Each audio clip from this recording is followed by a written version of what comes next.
Alright, in this video I'm going to show you guys how to use onOne Software's FocalPoint 2 program. It's pretty easy to use. There's really no instruction needed, but I figured might as well do a video on this one since I'm doing one on the rest, and just to kind of show you guys how fun it is to use, and just the great amount of possibilities that you can take advantage of to make your photo look that much better.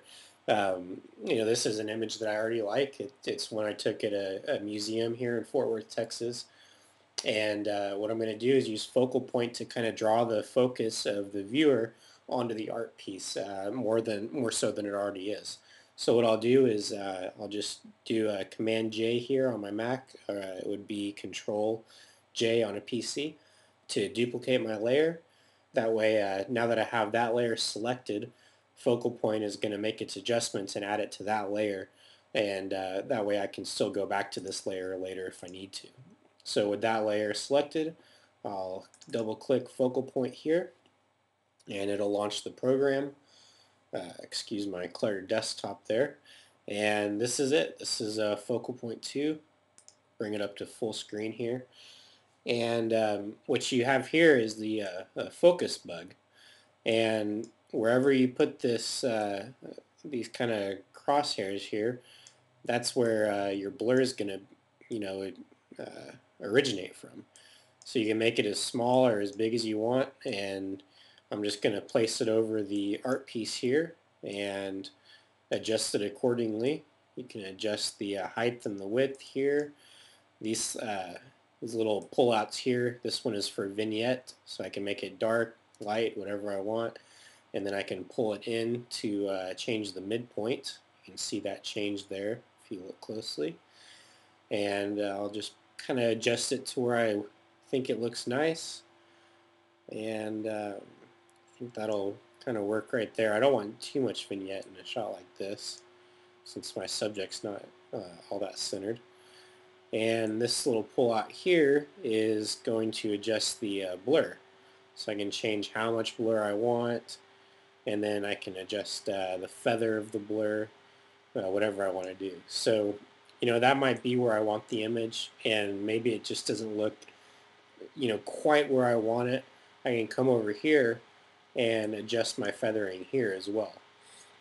So I can even change the opacity of the blur, or of the focus bug itself. I probably want to keep that at 100. I'm going to move it over just a little bit here. Make it slightly larger.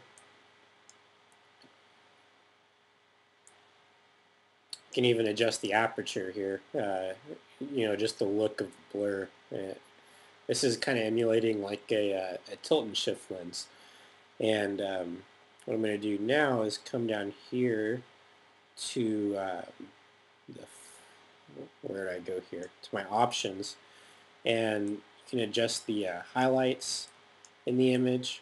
I'm going to keep mine kind of dark and just add some more contrast to the image. Pull my brightness down a little bit on the outside here. Bring up my contrast. There we go. You can add film grain. On a shot like this, I probably won't use that, so I'll just go ahead and uncheck that there. And I think I'm happy with this image the way it is right now. So I know that if there's too much blur somewhere, I can always fix that in Photoshop later. So what I'll do now is just hit apply, and you're going to see my cluttered desktop there for a second, and it's going to process away, and then as soon as it's done with that, it'll take us back into Photoshop. Just one more second here. Alright, and there we go.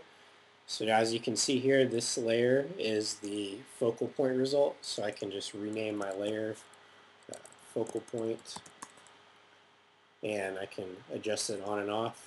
And you can see the before here and the after. So it just kind of shows you the cool little results that you can get in just a few minutes with focal point. Thanks for watching.